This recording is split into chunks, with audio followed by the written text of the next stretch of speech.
자, 여러분 다시 만나 뵙게 되어 반갑습니다. 작년 12월에 우리 이보성 목사님 위임 예배 때 제가 와서 축사를 했었는데요. 이제 9개월 만에 다시 와서 여러분 뵙고 말씀 전하게 돼서 반갑고 또 감사합니다.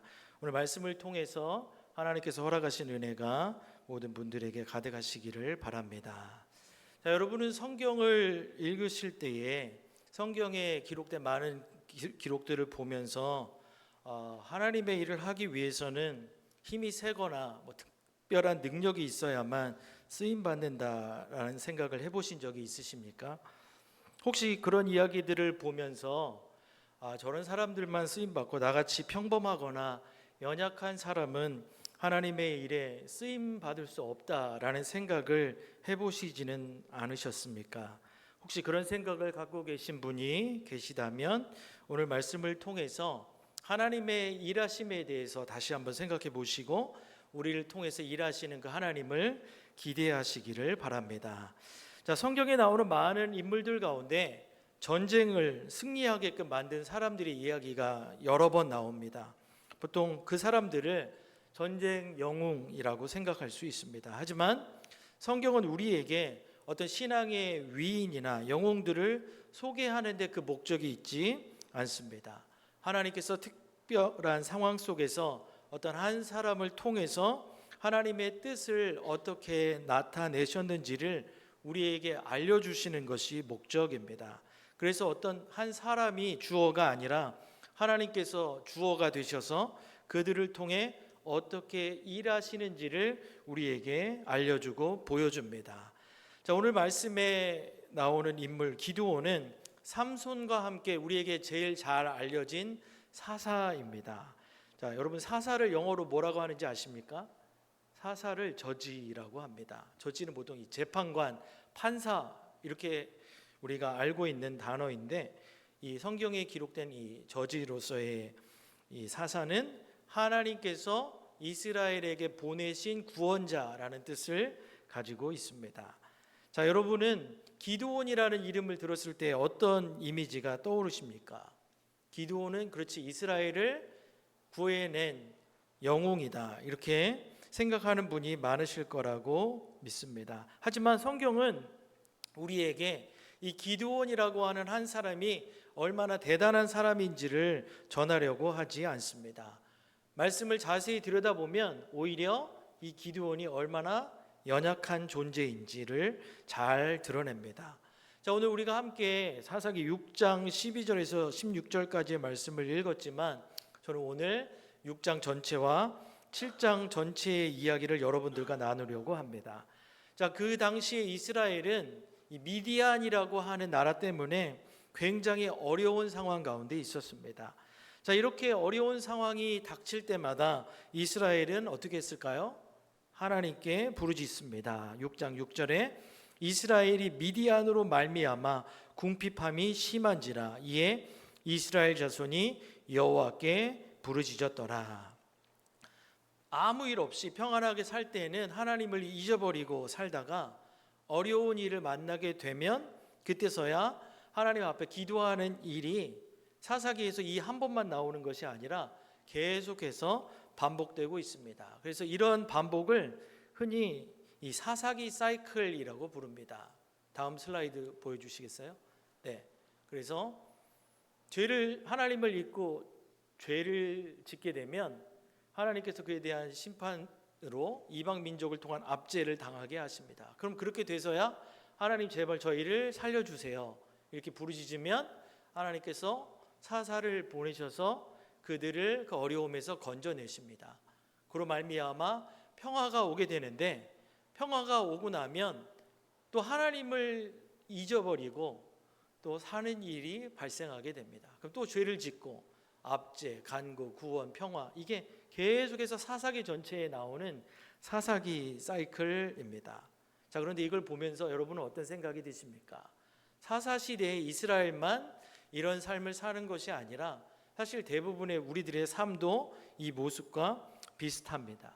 그리스도인이라고 하면서도 실제 삶에 있어서는 하나님을 잊어버리고 살다가 어려움을 만나게 돼서야 하나님 제발 저를 도와주세요. 이렇게 하나님을 찾게 되는 것이 많은 성도들의 삶의 모습입니다.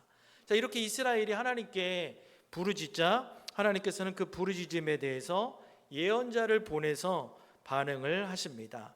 이때 하나님께서 예언자를 보내서 반응하신 말씀이 세 가지로 요약할 수 있는데, 첫째는 출애굽과 가나안 땅을 기업으로 주신 역사를 말씀하십니다. 그리고 두 번째로는 그런 구원을 경험한 이스라엘 백성들에게 이제 새로운 땅에서 만나게 되는 이방 신들을 두려워하지 말라라고 말씀을 하셨습니다. 하지만 이스라엘은 그 하나님의 말씀에 순종하지 않았다라는 사실을 이 예언자가 지적을 합니다. 자, 이렇게 이스라엘이 우리를 구원해 달라고 하나님 앞에 부르짖을 때에 예언자를 보내셔서 그들이 하나님 앞에 지금 어떻게 불순종하고 있는지를 지적하셨지만, 자, 너희가 잘못했으니까 이 고난을 마땅히 당해라라고 하지 아니하시고 그들을 위해서 구원자를 세우시는데, 그 구원자의 시작은 우리의 일반적인 기대와는 매우 다른 모습으로 나타납니다. 11절에 여호와의 사자가 아비에셀 사람 요아스에게 속한 오브라에 이르러 상수리 나무 아래에 앉으니라. 마침 요아스의 아들 기드온이 미디안 사람에게 알리지 아니하려 하여 밀을 포도주 틀에서 타작하더니. 자, 기드온이라는 이름이 처음으로 11절에 나오게 되는데, 그 당시에 사람들은 이 넓은 타작 마당에서 이 밀을 타작하는 것이 보통의 모습이었습니다. 그런데 11절에서는 뭐라고 기록되어 있습니까? 기드온은 특이하게도 포도주 틀에서 타작을 했다고 말씀합니다. 다음 슬라이드를 보여주시면, 포도주 틀은 그렇게 생겼습니다. 큰 구덩이를 파서 저기에 포도를 붓고 사람이 들어가서 그 포도를 짓이기게 되면 그 짓이겨진 포도에서 나온 즙이 저 통로를 따라서 밑에 구덩이에 고이는 방식으로 포도주를 만들었었는데, 자, 윗부분을 가만히 보시면 담이 쳐져 있는 게 보입니다. 저 틀을 저런 담으로 싸서 밖에서는 안에서 뭘 하는지를 잘 안 보이게끔 했던 것이 보통의 모습입니다. 자, 그런데 기드온은 포도즙을 저기서 만든 것이 아니라 뭘 저기서 했다고요? 밀을 저기서 타작했다고 했습니다. 그렇게 한 이유가 11절 마지막 부분을 보면 미디안 사람에게 알리지 아니하려 하여 밀을 포도주 틀에서 타작했다라고 기록을 합니다. 미디안 사람이 볼까봐 몰래 숨어서 포도주 틀에서 기드온이 밀을 타작했다는 말입니다. 자, 이렇게 기드온이 처음 등장하는 모습은 어떤 장군이나 승리자의 모습이 아니라 미디안 사람이 볼까봐 자신이 해야 하는 일을 숨어서 할 수밖에 없는 그러한 소심한 사람의 모습을 우리에게 보여줍니다. 그런데 이러한 기드온을 부르는 호칭은 큰 용사였습니다. 12절 여호와의 사자가 기드온에게 나타나 이르되 큰 용사여 여호와께서 너와 함께 계시도다 하매. 자, 몰래 숨어서 밀을 타작하는 사람이 용사같이 보이십니까? 전혀 용사같이 보이지 않지만 그런 기드온을 큰 용사라고 부르고 있는 것은 기드온이 갖고 있는 어떤 자질, 특성 그런 것 때문이 아니라 단 하나, 하나님께서 그와 함께 계시기 때문입니다. 큰 용사여 여호와께서 너와 함께 계시도다. 오직 단 한 가지 사실, 하나님께서 기드온과 함께 하시기 때문에 이 예언자는 기드온을 용사라고 부르고 있습니다.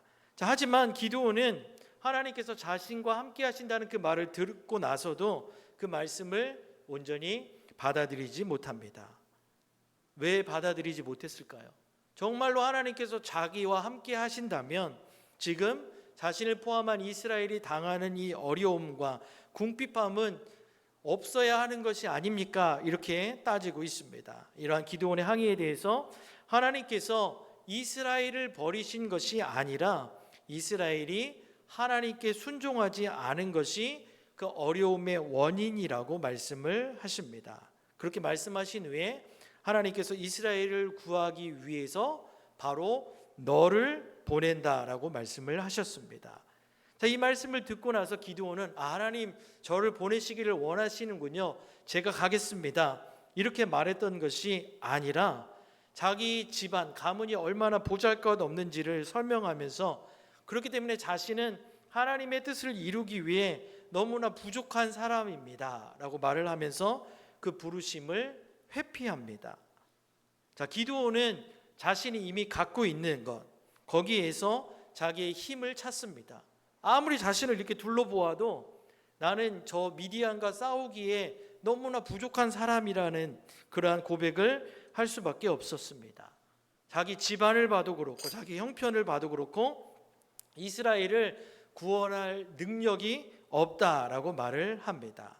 자, 기드온의 이러한 모습은 어떻게 보면 굉장히 겸손하구나 이렇게 생각할 수도 있지만 앞에 있는 내용과 뒤에 있는 내용들을 연결해서 볼 때에 그의 소심함이라고 해석하는 것이 타당해 보입니다. 자, 이렇게 하나님께서 함께 하시겠다라고 하는 약속의 의미를 이해하지 못하고 믿지 못하는 모습을 기드온이 보이고 있습니다.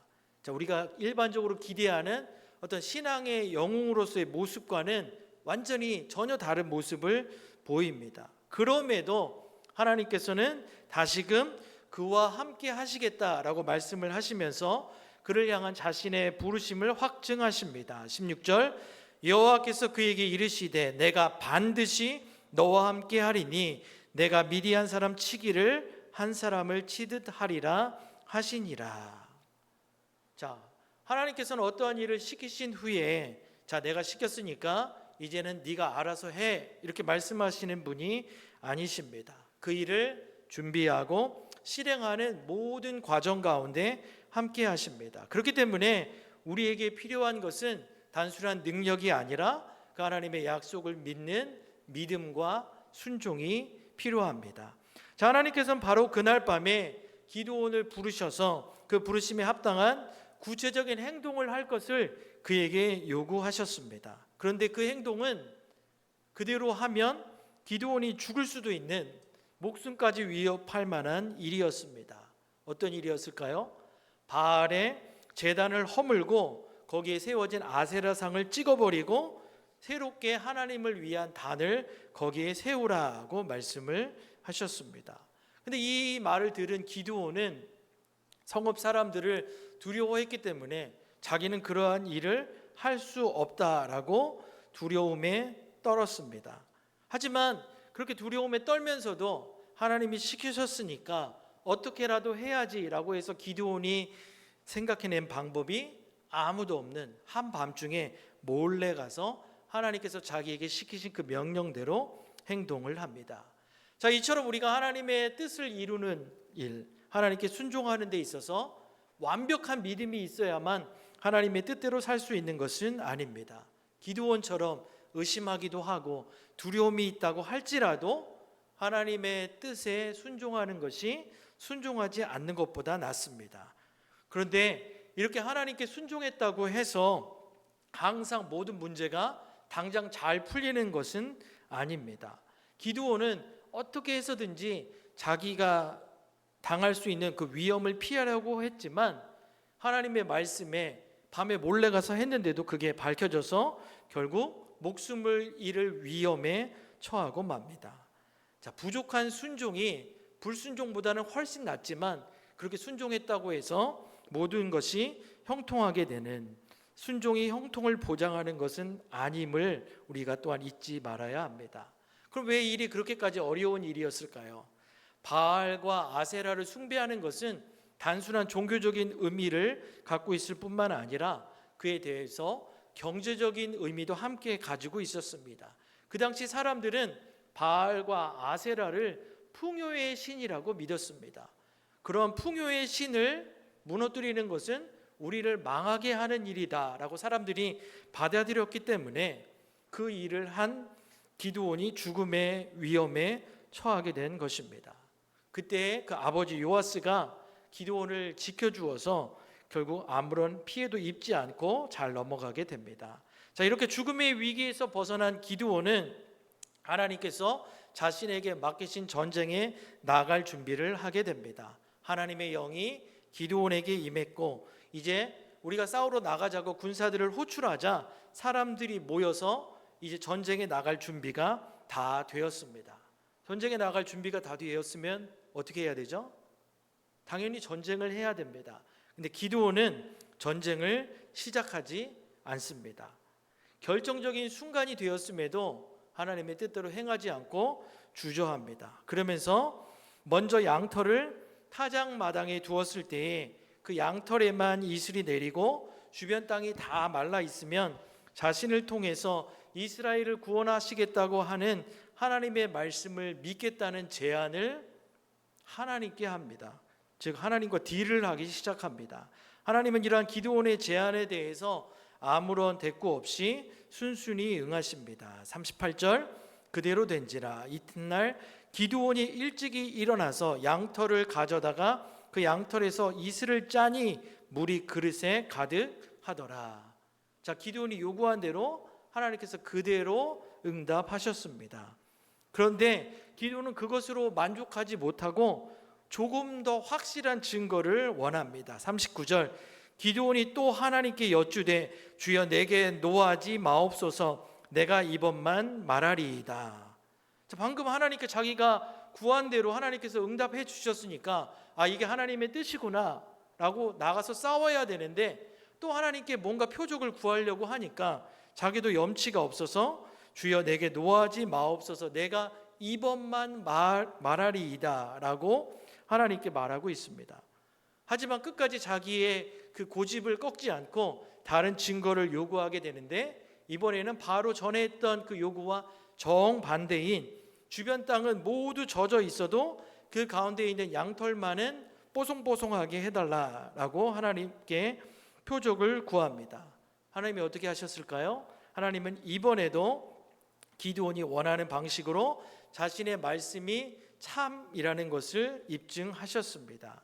이처럼 기드온은 하나님께서 그에게 말씀하시고 그것에 따르는 표적을 여러 차례 반복해서 보여주셨음에도 불구하고 계속해서 증거를 구하는 모습을 보이고 있습니다. 자, 그러면 기드온이 왜 이렇게까지 하나님 말씀에 순종하지 않았을까요? 기드온과 이스라엘이 겪는 어려움은 그들이 싸워야 하는 미디안의 군사의 수가 너무 많았기 때문입니다. 자, 성경은 그들이 싸워야 할 군사의 수가 13만 5천 명이나 되는 큰 군대라고 말하고 있습니다. 자신들보다 훨씬 강력한 군대가 저 앞에 있는데 내가 이 사람들을 데리고 나가서 싸워야 한다는 사실 앞에 기드온은 두렵고 떨리는 마음을 어찌할 수가 없어서 하나님 이것도 보여주시고 저것도 보여주시고 하나님의 뜻이라는 것을 저에게 보여주세요. 계속해서 확인을 거듭한 후에야 전쟁에 나아가려고 합니다. 자, 계속 이어지는 7장의 말씀을 보면 하나님께서 이렇게 기드온을 통해서 모인 이스라엘 군사의 숫자인 3만 2천 명 가운데 300명만을 남기시고 그들로 나아가서 싸우게 하신 이야기를 기록하고 있습니다. 자, 13만 5천이나 되는 큰 군대의 위협 앞에 자, 상대가 이렇게 많으니까 너희도 할 수 있는 한 사람들을 다 모아서 그들과 맞서 싸우라라고 말하지 아니하셨습니다. 자, 왜 그렇게 하셨을까요? 이스라엘을 어렵게 만드시려고 하는 것이 하나님의 뜻이 아닙니다. 그럼에도 적은 수의 군사만을 남기라고 하신 뜻은 사람이 많이 나가서 싸우면 구원의 원인이 하나님이 아니라 자신들이 잘 싸워서 이긴 것으로 착각할 수 있었기 때문입니다. 그래서 하나님은 기드온과 함께 나아가서 싸울 사람의 수를 극단적으로 줄이기를 원하셨습니다. 자, 지금 세상에서도 그렇지만 지금으로부터 수천 년 전의 싸움에서는 제일 중요한 게 뭡니까? 군사의 수가 많으면 많을수록 전쟁에 유리하다는 것은 변함없는 진리입니다. 그런 상황에서 하나님은 먼저 기드온과 함께 있는 백성들 중에서 두려워하는 자들을 돌려보내십니다. 7장 3절 이제 너는 백성의 귀에 외쳐 이르기를 누구든지 두려워 떠는 자는 길르아 산을 떠나 돌아가라 하라 하시니 이에 돌아간 백성이 2만 2천 명이요 남은 자가 1,000,000명이었더라. 자, 어떻게 해서 3만 2천 명이라는 사람이 모여들었는데 하나님께서 기도를 통해서 두려워하는 사람은 그냥 가라 이렇게 얘기를 하니까 잘 됐다 싶어서 집으로 돌아간 사람이 몇 명이라고요? 22,000명입니다. 그래서 이제 10,000명이 남습니다. 그런데 하나님은 이 10,000명이나 되는 군사도 여전히 많다라고 말씀을 하십니다. 그래서 기드온과 함께 실제로 전쟁에 나아가서 싸울 사람들을 직접 추리겠다고 말씀을 하시면서 백성들을 데리고 물가로 내려가라고 말씀을 하십니다. 그때에 사람들을 추리는 가장 중요한 원칙을 제시하십니다. 4절 여호와께서 또 기드온에게 이르시되 백성이 아직도 많으니 그들을 인도하여 물가로 내려가라. 거기서 내가 너를 위하여 그들을 시험하리라. 내가 누구를 가리켜 내게 이르기를 이 사람이 너와 함께 가리라 하면 그는 너와 함께 갈 것이요 내가 누구를 가리켜 내게 이르기를 이 사람은 너와 함께 가지 말 것이니라 하면 그는 가지 말 것이니라 하신지라. 자, 중간에 보면 하나님께서 그들을 시험하신다라고 말씀은 하셨지만 사람들이 가진 특성이 아니라 하나님의 선택이 누가 남고 누가 돌아갈 것인지를 결정합니다. 자, 그런 하나님의 선택의 목적이 무엇이라고요? 사람의 수를 줄이는 것입니다. 하나님께서 백성들이 물을 마시는 모습을 기준으로 그들을 구별하라고 하셨습니다. 그런데 이 이어지는 말씀을 자세히 보면 그 기준이 매우 모호합니다. 5절에 의하면 개가 핥는 것 같이 혀로 물을 핥는 사람들과 무릎을 꿇고 마시는 자를 구별해야 했습니다. 그런데 실제로 백성들이 물을 마시는 모습을 기록한 6절을 보면 백성들을 손으로 움켜 입에 대고 핥는 자와 무릎을 꿇고 물을 마시는 자로 구별합니다. 그리고 이어서 하나님의 선택을 기록한 7절을 보면 물을 핥아 먹은 300명과 남은 백성을 구별하고 있습니다. 이 5절, 6절, 7절에 나오는 구별 기준에서 어떤 명확한 일관성을 찾기는 쉽지 않습니다. 그럼에도 사람들은 이 과정 속에 남게 된 300명에게서 그들을 남길 만한 어떠한 장점을 찾아내려고 합니다. 32,000명에서 10,000명으로 10,000명에서 300명만 남게 되었으면 그 300명에게 뭔가 특별한 것이 있기 때문에 그들이 선택받았다라고 생각합니다. 그러면서 그들이 그렇게 선택받은 이유를 물을 마신 자세에서 뭔가 바람직한 면이 있다라고 생각을 합니다. 하지만 이 5절, 6절, 7절의 말씀을 자세히 보면 그 기준을 일관되게 설명하는 것이 거의 불가능에 가깝습니다. 오히려 이 말씀에서 이렇게 모호하게 구별하는 방식을 기록한 이유는 구별된 사람의 특성이 아니라 우리로 하여금 하나님의 선택에 더 관심을 기울이게 합니다. 자, 그렇다면 여기서 우리가 놓치지 말아야 할 분명한 사실은 무엇일까요? 남아서 전쟁에 나갈 사람들과 그냥 집으로 돌려보낼 사람을 구별하는 기준은 하나님의 판단이라는 사실입니다. 그 사람이 어떠한 자세로 물을 마셨는지는 사실 전혀 중요하지 않습니다. 이런 시험을 통해서 사람들을 구별한 가장 중요한 목적은 사람의 수를 될 수 있는 한 제일 적게 줄여서 이 전쟁이 이스라엘이 잘 싸워서 이긴 것이 아니라 오직 하나님 때문에 승리했다라고 하는 사실을 보이시기 위함입니다. 그래서 군대를 300명으로 줄인 이유가 이 300명이 특별한 훈련을 받은 대단한 사람들이라서 그들이 뽑힌 것이 아닙니다. 나중에 하나님 그래도 우리가 잘 싸워서 이긴 것이 아닙니까? 라고 말할 수 없을 정도로 적은 수를 남기는 것이 목적이었습니다.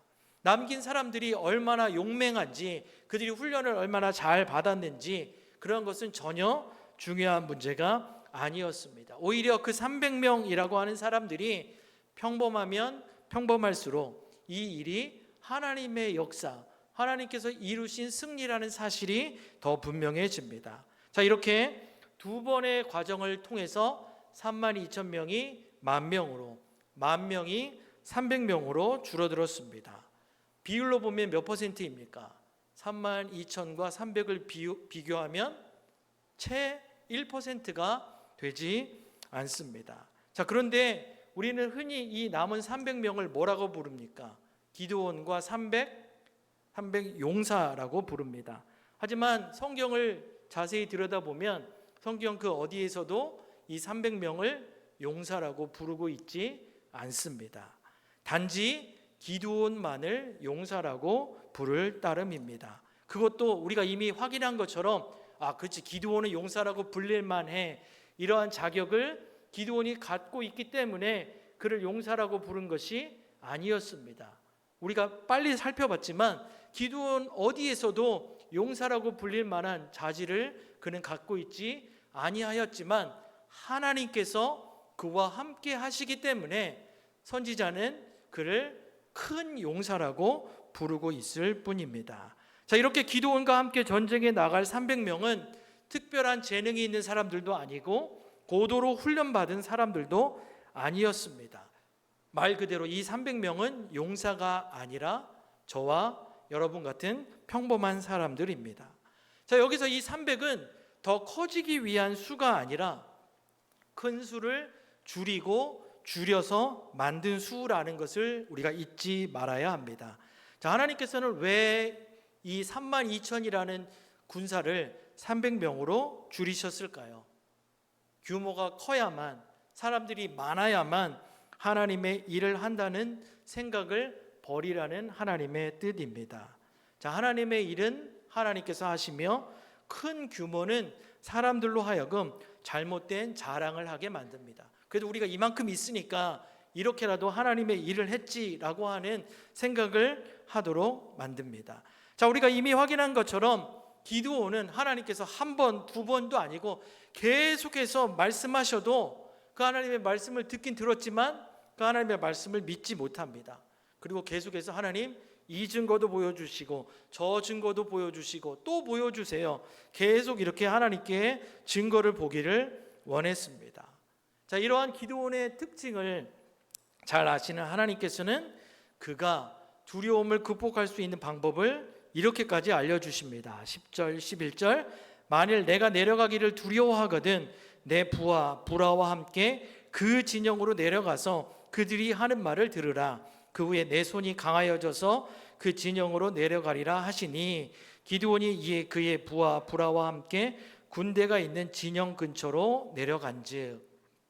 자, 우리가 이미 확인했던 것처럼 하나님의 말씀을 분명하게 들어도 두려움을 이기지 못했던 기드온은 사람의 말, 그것도 자기가 함께하는 사람이 아니라 자기가 맞서 싸워야 하는 적군이 하는 말을 듣고 나서야 본격적으로 전쟁을 시작합니다. 자, 이 과정에서 하나님은 기드온에게 익숙한 방식을 통해서 그를 자신의 일에 참여하도록 이끄셨습니다. 15절 기드온이 그 꿈과 해몽하는 말을 듣고 경배하며 이스라엘 진영으로 돌아와 이르되 일어나라.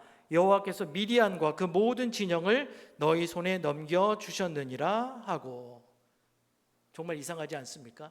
하나님께서 직접 말씀하시고 그 표적을 보여주셔도 믿지 않았는데 지금 누가 하는 말을 듣고 나와 싸우리 한다고요? 미디안 군사가 하는 말을 듣고 정말 하나님이 나와 함께 하시는구나, 그렇게 결단을 하게 됩니다. 자, 이렇게 말 그대로 우여곡절 끝에 미디안과 싸우게 된 기드온은 창과 칼 대신에 나팔과 항아리 그리고 횃불을 들고 나아가는 작전을 세웁니다. 자, 전쟁을 하려면 칼이나 창을 들고 활을 들고 나가야 되는데 왜 나팔, 항아리, 횃불을 들고 나아갔을까요? 자, 이것 역시 이 전쟁이 이스라엘의 군사적인 힘으로 승리하는 것이 아님을 보여주는 도구들입니다. 어떻게 해서 횃불과 나팔과 큰 소리로 외치는 것이 그 미디안 군사들을 혼란에 빠뜨리게 만들었을까요? 기드온이 엄청나게 작전을 잘 짰기 때문이 아니었습니다. 미디안의 혼란과 그로 인한 이스라엘의 승리는 오직 하나님께서 그렇게 하셨기 때문입니다. 22절 우리 한번 같이 읽어볼까요? 22절 300명이 나팔을 불 때에 여호와께서 그 온 진영에서 친구끼리 칼로 치게 하심으로 적군이 도망하여 스레라의 벳시다에 이르고 또 닷밭에 가까운 아벨 모올라의 경계에 이르렀으며. 자, 뭐라고 말씀합니까? 나팔을 부니까 하나님께서 그 진영에 있는 사람들이 서로 동료들끼리 싸우게 만드셔서 그 결과 그들이 도망갔다라고 기록하고 있습니다.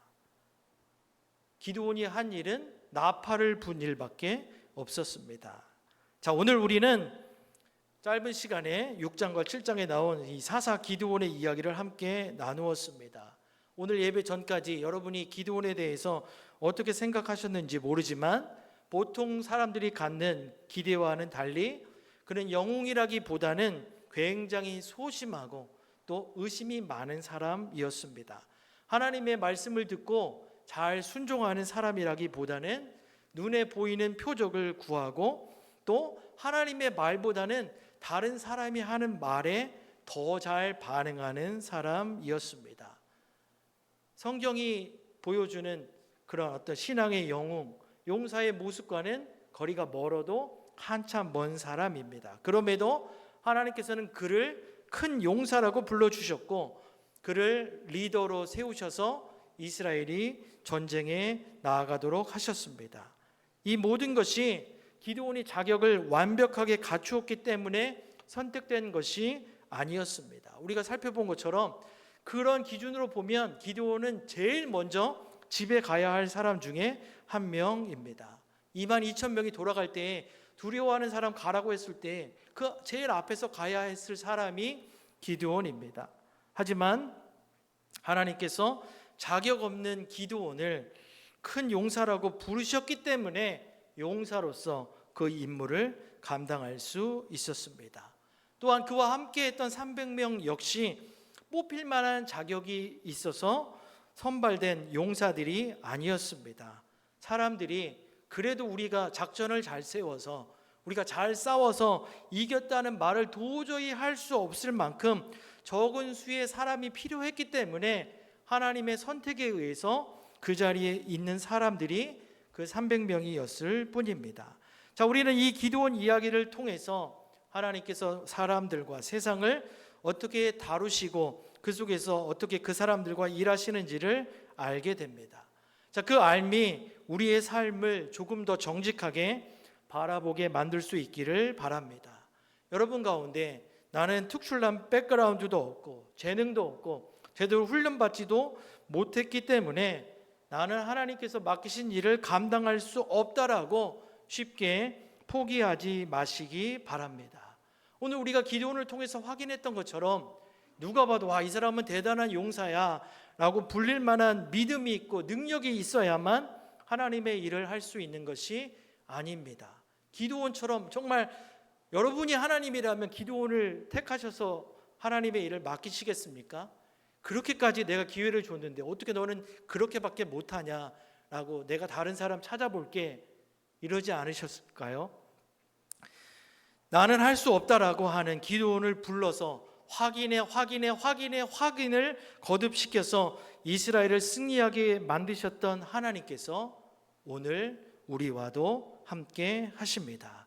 죄인인 우리를 부르셔서 먼저 하나님의 자녀로 택하시고 거룩한 하나님 나라의 백성이라고 부르셨습니다. 우리가 거룩하다고 불릴 만한 자격이 있습니까?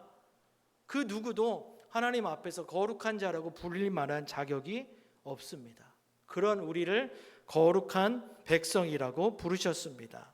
하나님께서 연약한 여러분들을 부르셔서 이 땅에서 함께 손을 잡고 하나님의 뜻을 이루고 하나님의 나라를 이루어가라고 명령하십니다. 그 하나님의 부르심에 순종하는 믿음의 사람들이 다 되시기를 주님의 이름으로 부탁을 드립니다. 우리 기도하겠습니다.